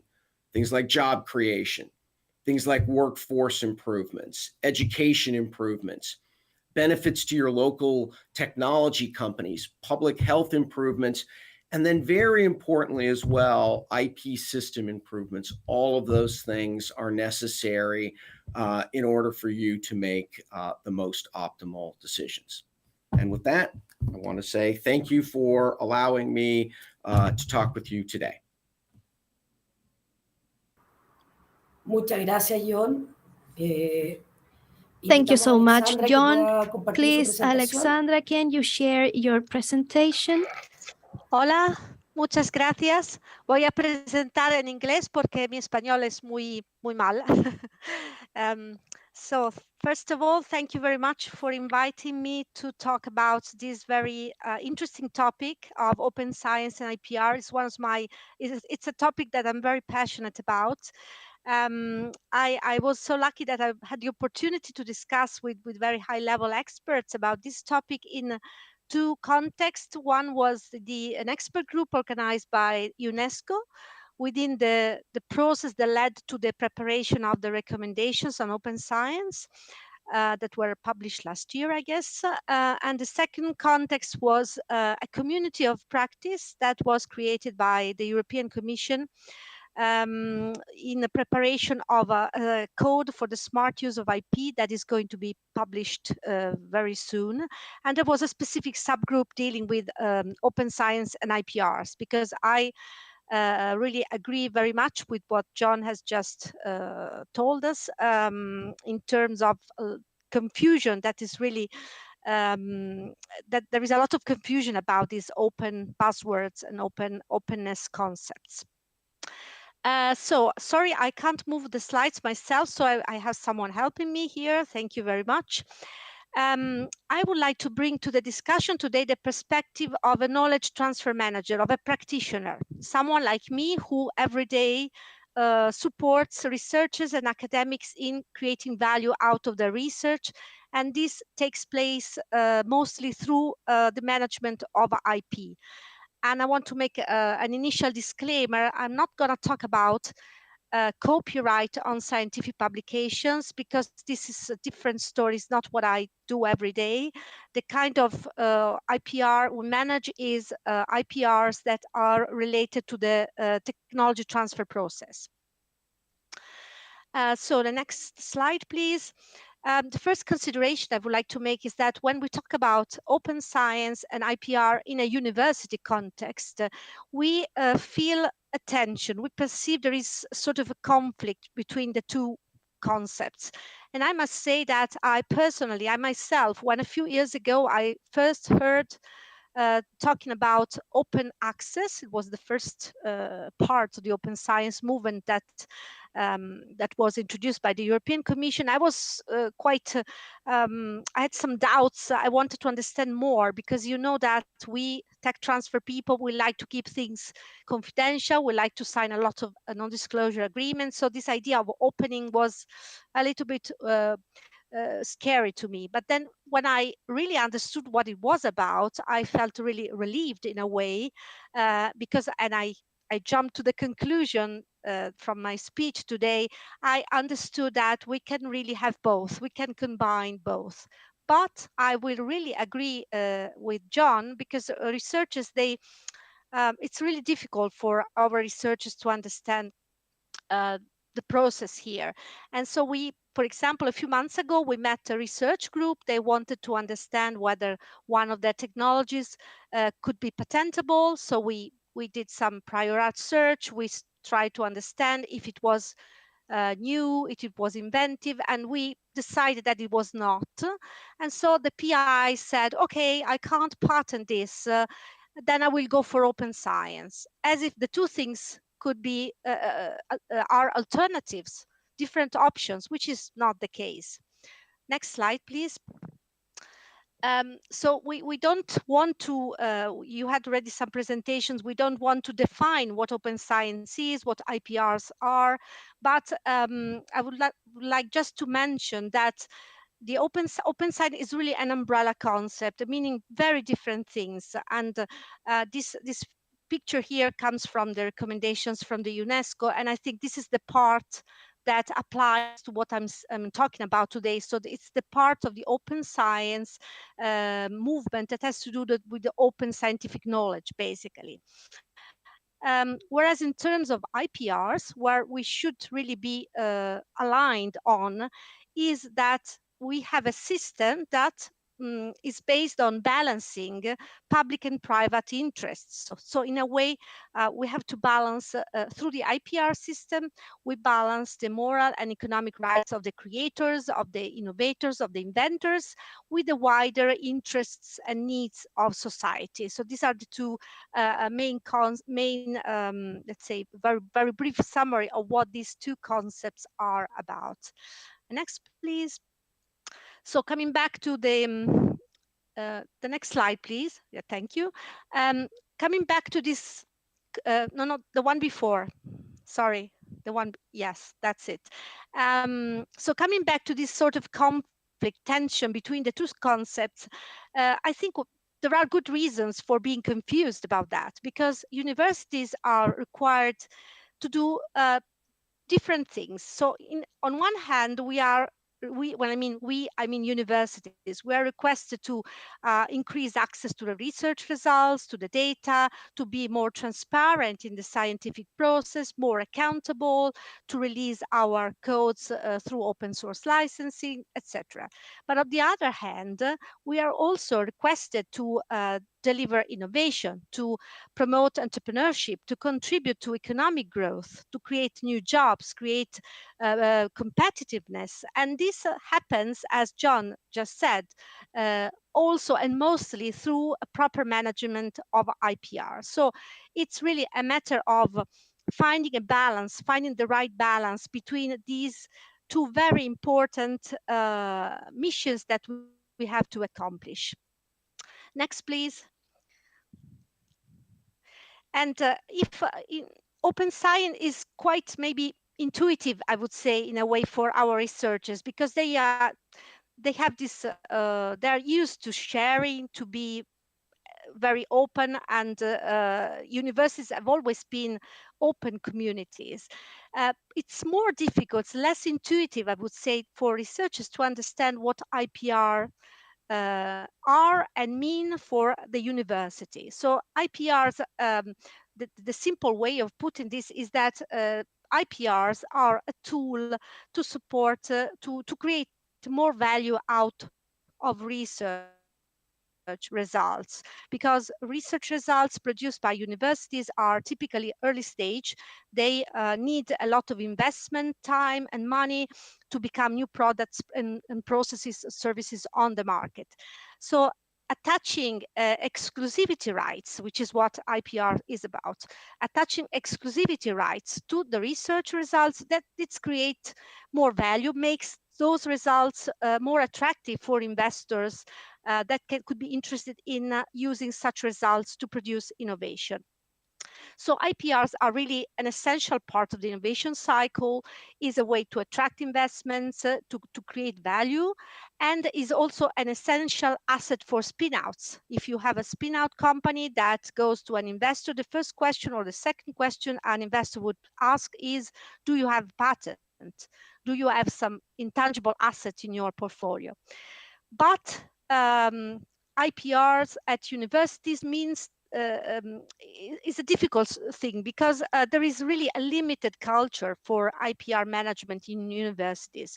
There is a lack of incentives. I heard that a speaker before me was talking about incentives earlier today, and the problem is that, well, the issue is that researchers, they are incentivized to publish their results, and they're not trained and aware of all the opportunities that the IPR system offers. And it's not for everyone. I mean, it's not all the research results should protected by a patent application. There are lots of research areas that would not benefit from using such kind of tools to create more value, as John just said.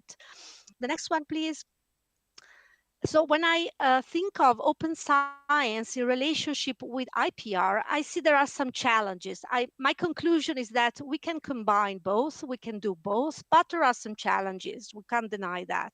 So the first one is when we have to engage companies, the private sector, in this open science approach. It's quite tricky if we have companies that base their business model on trade secret, because trade secret is really not compatible with an open science approach. The second challenge I see is that open science means early sharing of research results.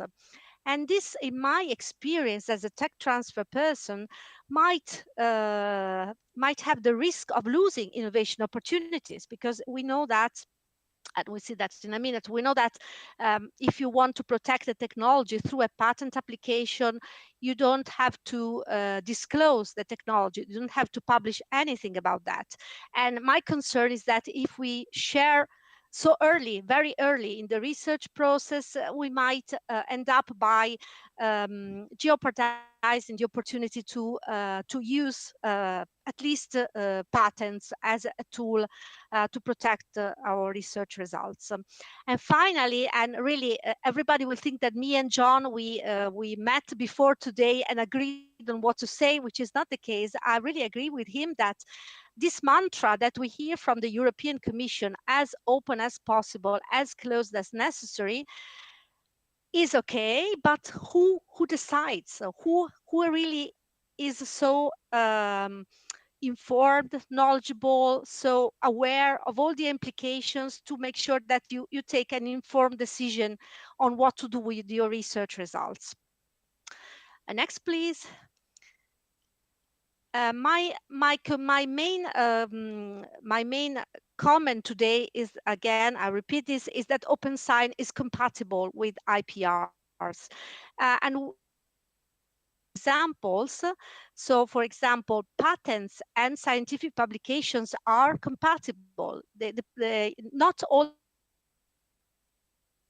patents after you have filed a patent application, you can still publish your research results in a good journal or whatever. The thing about these two things is to get the right timing. So first, you have to protect the IP. So in this case, to file a patent application, and then you can publish. You can't do the other way around, because this would destroy the novelty of your invention. And if an invention is not new, you are no longer allowed to patent it, or you will never get a granted patent for such disclosed technology. The second example of compatibility is with open source. So open source, and here again, there is a lot of confusion, because you tend to think that open source means open and free are the same things, which is not the case, because open source is actually a type of license that we typically use for softwares. And it means that the code, the source code of the software is made available. It doesn't mean that it's free. And on the other hand, if you have a free software, free of charge software, it doesn't have to be open source. So it's two different things. And again, this is not really so well known and understood in the university community. The next one, please. And I'm reaching the end of my presentation. This is a very nice, I don't know if you are familiar with this, it's a very nice scheme that I like. It comes from European project. So it was in the Horizon 2020, which is the previous framework program for research and innovation, as you know, the very big program that funds research and innovation in Europe.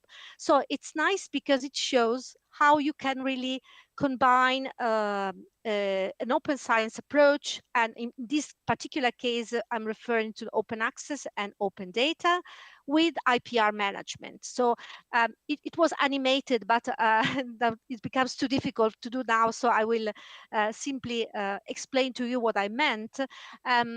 The point here is that once you finish your research, or once you have a nice research results, you have to make a decision, which is the first two arrows, two green arrows. So you have to understand or decide whether the best way to create value out of it is by publishing, by putting the knowledge in the public domain, which means that you will go for a publication, and then you will find a good solution to publish in open access. And if you have data underlying the publication, you have to put that in the repository, and that's the usual process for publications. But if at that stage, in that milestone, you decide that there might be some potential for commercial exploitation, for example, and you would like to explore the possibility of protecting that knowledge, for example, by filing a patent application, so you turn on the right, but then there is an arrow that brings you back to the previous publishing process. So after you have protected your result by a patent application, you can go back and publish it, and at that point the publication can follow the open access procedure. So this is not incompatible at all. And the next slide, please. And I'm really drawing some conclusions. So 2 points here. First thing that I would recommend really is to have a common understanding, not only of what open science is. Now we have several definitions of open science from different sources, but also a common understanding of what is the balance between open science and IPR. And I don't think we are there yet. So we need to still more work to make sure that we come to a common understanding of how to balance these two things. And the second conclusion, second thought is that researchers need support. So we as professionals, we need to create a culture, raise awareness among researchers, academics, but not only, because even myself, when I speak to my colleagues from other technology transfer offices from around Europe or other research managers, I can assure you that there is still a lot of confusion on these openness concepts. But we might say that the important message that I would like to convey today is that these two things are not alternative options. We can have both. So it should be open science and IPR and not or IPR. Thank you very much. Muchas gracias, Alexandra. Muy interesante todo lo que expusiste, igual que John y Raúl. Thank you, Alexandra. What you actually told us was very interesting. We've got questions for the three of you now. Let me start with you, Raúl. I'll follow the same order of the presentations so that we can keep it orderly, and hopefully we could all be seen in the same screen.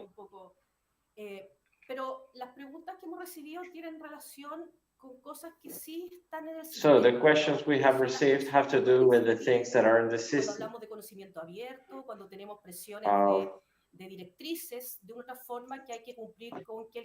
We've got guidelines to follow. We need to make sure that knowledge is public and accessible and findable, right? But through the generation of that process, the transfer of knowledge needs to be considered.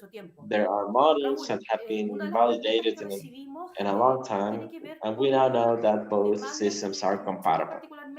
One of the questions we got is quite relevant for Chile and Latin America. How can we generate competences? How can we install technical or professional competences at libraries and at research centers? There's a high demand on how science is actually disseminated or published. And how do we strengthen repositories? Well, those questions could lead to very long discussions. I'll try to be brief, to be as brief as possible. So how do we train professionals, right? Or how can we have well-trained professionals? Well, I think we need to attract people that are already trained on IPR and open knowledge.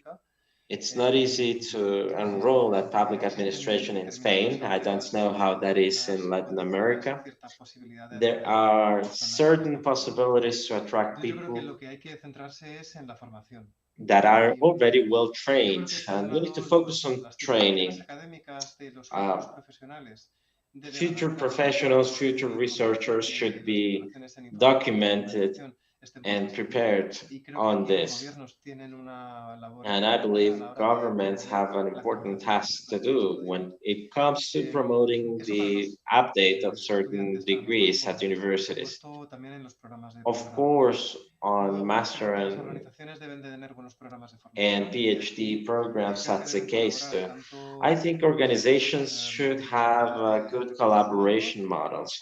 Human resources units should be heavily involved at universities. Not only to promote a peaceful cohabitation, but also to foster good relationships with our units, for instance, with the units of open science. We belong to the Directorate of Scientific Policy, and we have worked with several university units. Not only do we serve researchers and PhD students, but also researchers that are undertaking their master degrees and even undergraduate researchers. And you made a second question, right? Could you please repeat it to me? This is a technical question regarding how we can actually strengthen skills and repositories. Some institutions in Latin America have an advanced experience on repositories. Repositories are part of all universities. I don't know of any university that doesn't have an institutional repository, or at least a repository of publications. When it comes to data, That's different. Few universities have data repositories, and there are two solutions here. One solution is already existing because the university has created some repositories, and there's another possibility too. We can coordinate our work in such a way so that we can have international infrastructures for repository purposes. That's an initiative in Spain that I can't actually say much of because that's an initiative that's being developed. Regions and states, universities, agencies can do much more to collaborate with one another. It's important to manage to keep repositories. It's heavy in terms of use of resources, and therefore collaboration is key. Collaborating to have centralized resources can be a very good alternative. Thank you very much, Raul. I'll have some questions for you, John. I think they are complex, but I'm going to ask of you a bit of patience.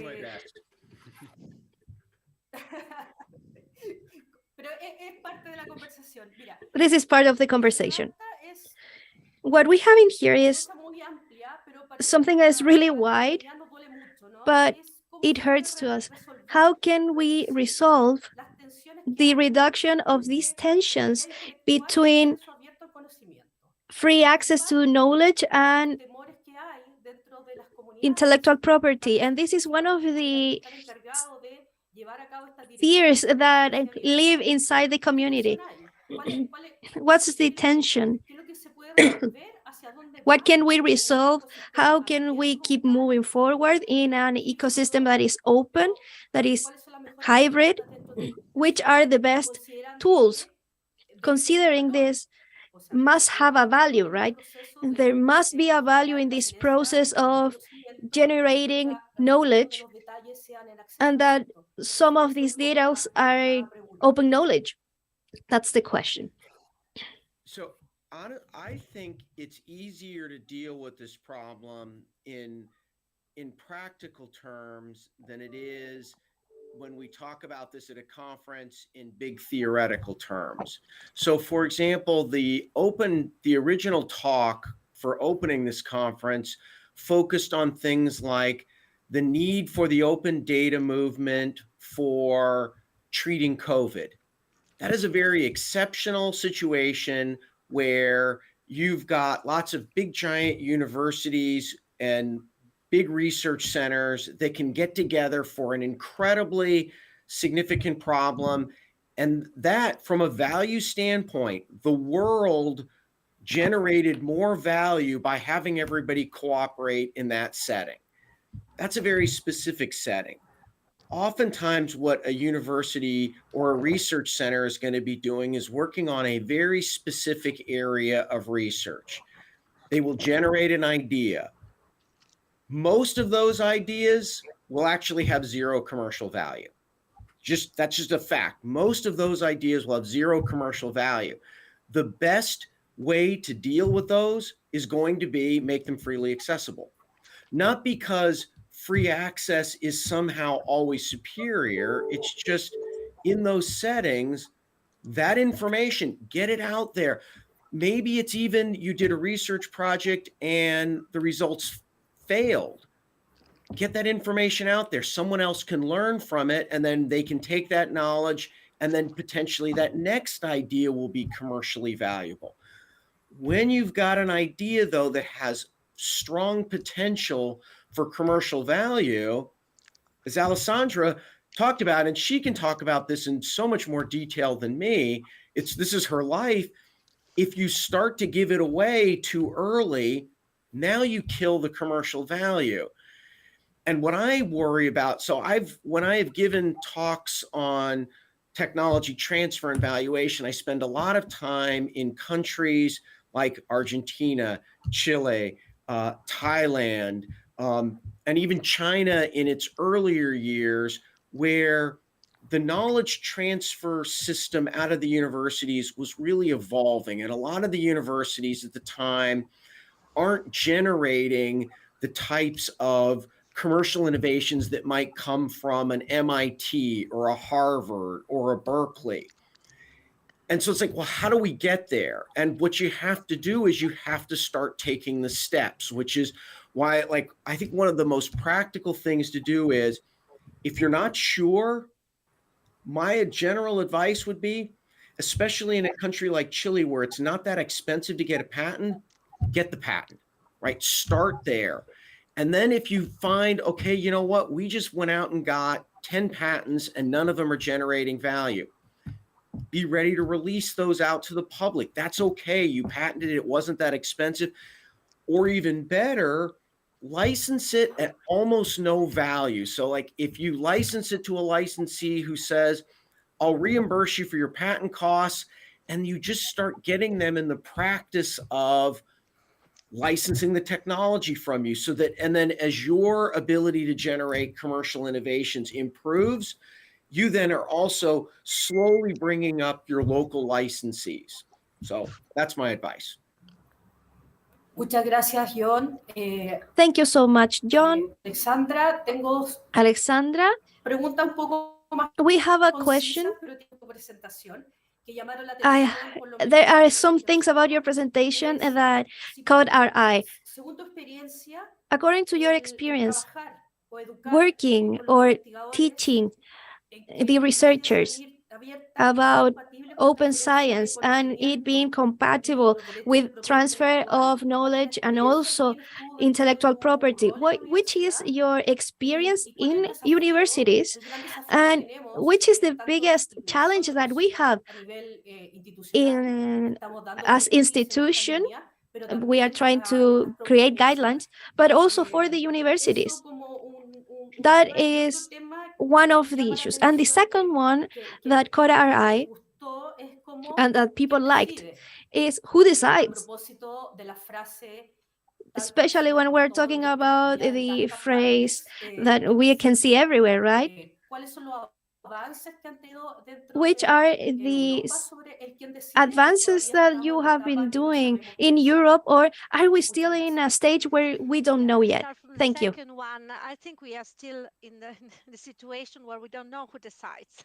So basically, because it's so difficult, because researchers are free to do their research, which is very good. So they are autonomous and free in doing their research.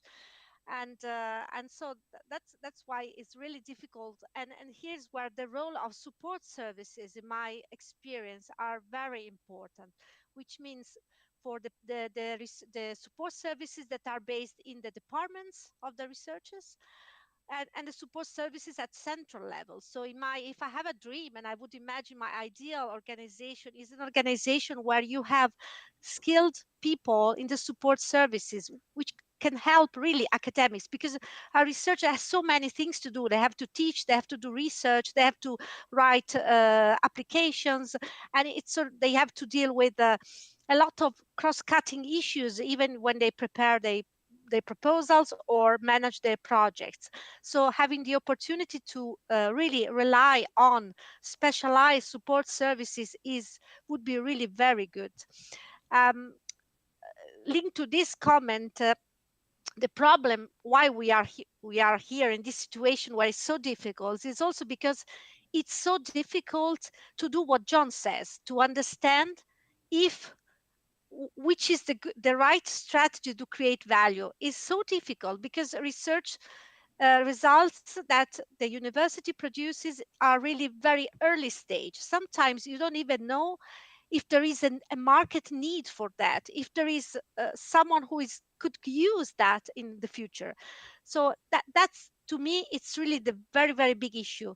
The fact that research result is early stage and it's difficult to give a value to that, and consequently to understand whether, okay, let's publish everything because this is the right thing to do, or well, look, this might have some commercial value. Let's see if we could better patent it, and then we'll see what happens. This is really, really very difficult. So no answer from me, just everyday, day by day experience of having a lot of troubles in supporting academics with the research results, very honestly. Muy bien, muchas gracias. Agradecemos Thank sus you so excelentes much presentaciones, for your sus respuestas tan presentations, for aclaratorias your para todos answers. nosotros. They were really Muchas clear for gracias all of us. nuevamente y Thank you esperemos again. vernos pronto en And otra we reunión hope y we can ojalá see each ya other también un in poco más another meeting. presencial And y con also, we imagen. hope it Hasta luego, would be muchas in gracias. person. Thank you so much. Goodbye. Chao. Bye.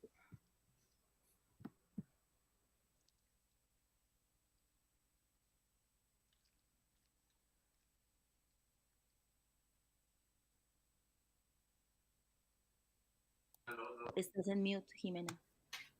Jimena, you are in mute. Perfecto. Perfect. Muchísimas gracias a Thank quienes you están so much presentes, for a quienes to our comentaron sus panelists. preguntas y, por Thank you supuesto, for a your Patricia Muñoz por la questions. moderación And de Patricia esta interesante Muñoz, conversación thank you en for torno a la this transferencia del conversation conocimiento en la era de la talking tecnología. about Ahora es knowledge momento de que nos tomemos transference. un receso de And 15 now it's minutos time y of luego a volvamos con la 15 siguiente minutes break, and then we Ingles start with en the la next evaluación de la panel investigación científica. Entonces nos vemos en la about próxima new conexión trends en in 15 research minutos. assessment. We will be back in 15 minutes.